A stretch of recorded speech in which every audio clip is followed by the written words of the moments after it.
별명이 많이 있죠. 뭐 산소 주스도 있고 체온을 올려주는 뭐 주스다 이렇게도 많이 말씀을 하시고, 근데 체온이 1도 오른다는 거는 굉장히 중요합니다.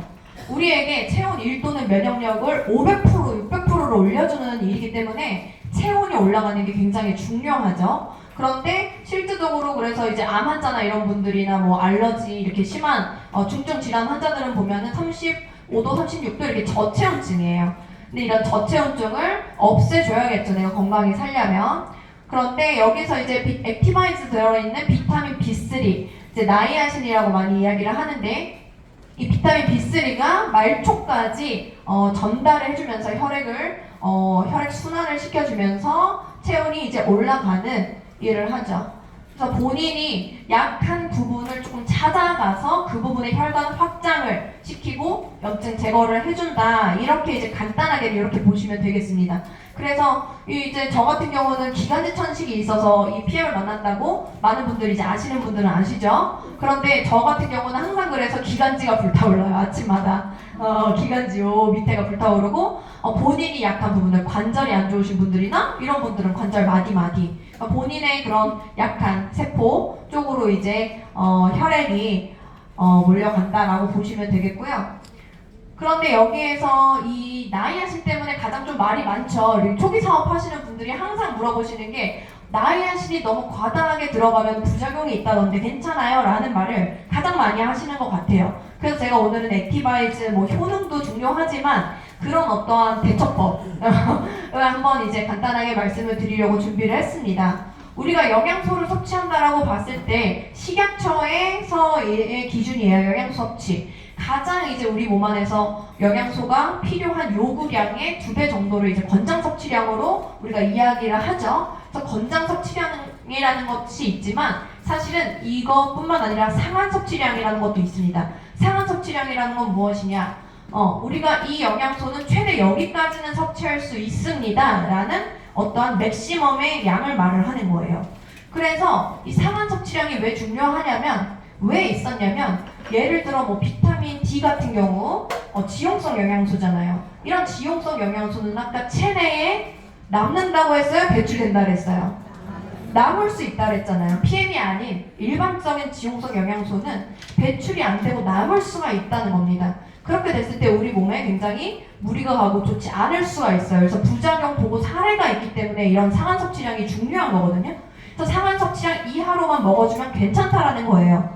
그런 기준 자체가 있는데, 그러면 여기서 보시면 실제로 나이아신, 비타민 B3가 굉장히 좋은 역할을 많이 하는데, 여기서 이 니코틴산과 니코틴산 아미드 2가지의 형태를 다 비타민 B3로 이야기를 하는 겁니다. 그런데 이 비타민 B3가 훨씬 더 안정화된 화합물의 형태가 바로 니코틴산 아미드의 형태예요. 그래서 어떤 걸로 들어갔는지가 굉장히 중요한 부분인 거죠. 왜냐하면 이 니코틴산의 형태라고 한다면 상한 섭취량이 35mg이고, 니코틴산 아미드로 들어간다고 했을 때는 상한 섭취량이 1000mg까지 높아지기 때문인데, 네, 나이아신이 우리 이제 파워칵테일이나 액티바이즈에 어떤 형태로 들어가 있나요? 라고 제가 실제적으로 문의를 회사에 했던 겁니다.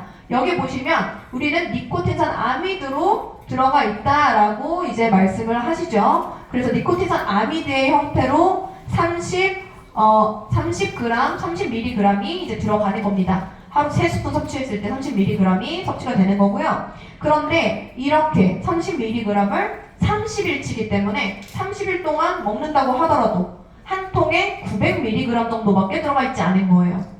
그런데 상한 섭취량으로, 니코틴산 아미드의 상한 섭취량으로 따졌을 때는 1000ml를 하루에 먹어도 무방하다라고 이미 되어 있죠. 그래서 사실 우리가 액티바이즈 한 통을 자기 남편에게 실험해서 먹여본 분도 있죠. 내가 남편 잡을 일 있냐 이렇게 이야기를 했었는데, 장난으로. 그런데 어쨌든지 간에 그런 식으로 정말 괜찮은지 그냥 궁금했다라고 하시더라고요. 그래서 우리가 900mg이 들어가 있기 때문에 사실 상한 섭취량에 보다도 더 적게 들어가 있죠. 그래서 이거는, 이런 부분은 정확하게 아시면 문제될 게 없다, 이렇게 이제 알고 계시면 되겠고, 사실 과거에는 많은 병의원에서도 많은 양약들이 나오기 전에는 이미 질병 치료로서 많이 이제 사용을 했었습니다. 과거에는. 그래서 나이아신 자체가 이런 치유 효과가 있다. 그런데 치료를 할 때는 권장 섭취량이 10배에서 100배 정도를 섭취한다. 이렇게 이제 나와 있는 문헌이 있어요. 그래서 이제 여러 가지 조현병이나 ADHD, 암, 뭐 이런 여러 가지 관절염 이렇게 치유가 쉽지 않은 부분들에서 된다라고 이제 하고요. 그래서 이런 식으로 이제 3, 4g씩 3000mg, 4000mg, 뭐 50mg 이렇게 이제 조금 용량 조절을 하면서 과거의 치료로서 이제 또 사용을 했었다라고 합니다. 현재로서는 뭐 그렇게 하고 있지는 않지만 사실 이런 문제 어떻게 보면 병원에서는 활용하고 있지 않지만 이런 나이아신의 어떠한 강력한 효과에 대해서 보여드리려고 이제 제가 준비를 했고요.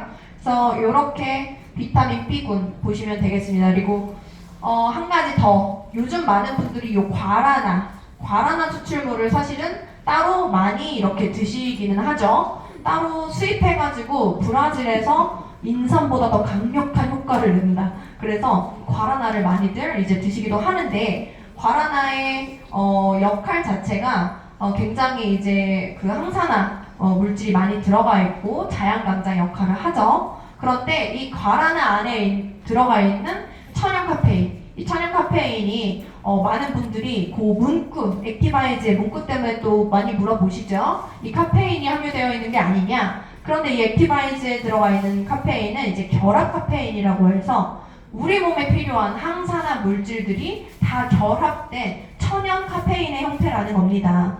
그래서 실제적으로 커피, 초콜릿, 콜라 뭐 이런 데에 많이 들어가 있는 카페인과는 완전히 다른 아이로 분류가 된다라고 보실 수가 있어요. 그래서 커피에 들어가 있는 것들을 우리가 이제 비결합 카페인이라고 하죠. 이런 아이들의 문제는 뭐냐면 카페인 자체가 나쁘다기보다는 이렇게 우리 체내의 카페인 농도를 피크를 치면서 중독을 야기하는 게 가장 큰 문제입니다. 그래서 중독을 야기하기 때문에 또 이게 빠르게 흡수가 빠르게 되지만 빠르게 배출이 됐을 때 더더욱 극심한 피로도를 느끼게 되고 그래서 더 커피를 추가적으로 마신다는 게 문제인 거죠. 그런데 이런 결합 카페인 같은 경우는 소변 내에서 8시간 정도 굉장히 오랫동안 지속되게끔 이렇게 에너지 레벨을 유지하게끔 만들어주기 때문에 또 굉장히 큰 차이가 있죠. 그래서 비결합 카페인 보시면 커피에 보통 60에서 150mg 정도의 카페인이 들어가고 그냥 티, 녹차 같은 티에도 40에서 75mg은 들어가요, 여러분. 그리고 콜라에도 사실은 이제 1리터에 150mg, 아이들 많이 먹는 초콜릿에서도 100g 정도의 20, 30mg은 들어간다라는 겁니다. 네, 그렇게 이제 보시면 되겠는데, 네, 실제로 그래서 많은 분들이 이제 아메리카노 한 잔 이렇게 많이 드시잖아요. 아메리카노 한 잔 드시면 실제적으로 보통 150에서 200mg 정도는 한 잔에 드시는 거예요. 근데 이렇게 더우면 어때요? 아가 많이 생각이 나죠. 그래서 하루에 뭐 2잔, 3잔 이렇게 드시면 사실 굉장히 많은 고농도의 카페인 섭취를 하시는 거예요. 그런데 이제 실제적으로 우리가 액티바이즈에는 하루 3스푼에 30mg 들어가 있잖아요. 굉장히 이제 낮은 수치라고 볼 수가 있고, 그리고 이 많은 분들, 어린 아이들 액티바이즈 먹어도 되냐 이런 것들 많이 물어보시는데 됩니다. 됩니다. 왜 되냐면요. 우리가 이제 천연이기 때문에, 천연 카페인이기 때문에 그것이 아이들에게도 전혀 문제가 되지 않고 사실은 그 에너지 대사를 더 올려주는 역할, 산소 포화도를 높여주는 역할, 그런 좋은 작용이 훨씬 크다는 거죠. 우리가 아이들 커피 우유나 커피맛 뭐 이거 아시죠? 여러분 더위 사냥 아시죠? 이런 거에도 더위 사냥에도 30mg의 카페인이 들어가 있어요. 합성 카페인이.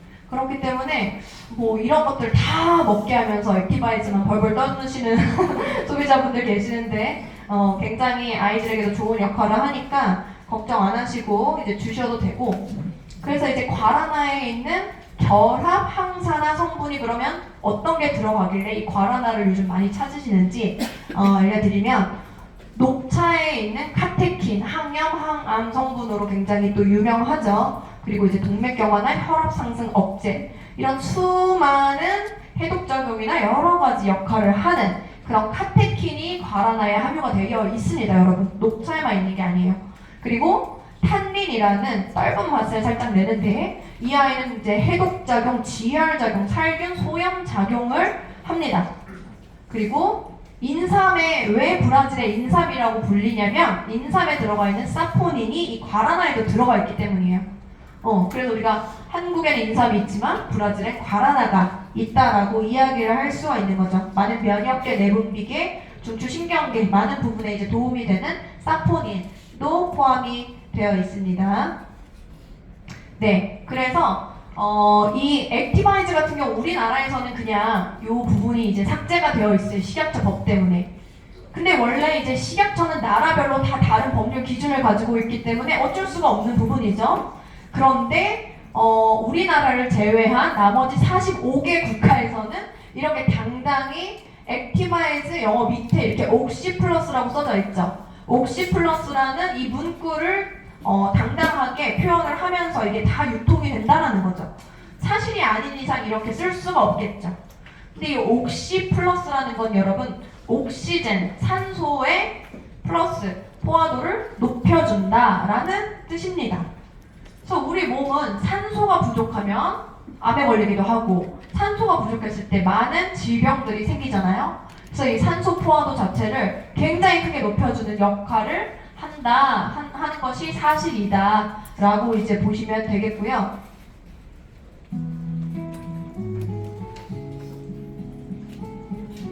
드디어 되는 영상이야. 네, 이게 이제 어떤 한의원에서 요즘에는 이제 혈액 현미경 같은 것들이 있잖아요. 그래서 이제 혈액에 내가 어느 정도 이렇게 탁한 상태인지 맑은 상태인지를 체크해 볼 수 있는 미세 현미경 같은 것들이 있는데 액티바이즈를 드시기 전후에 비교한 어떤 혈액의 상태입니다.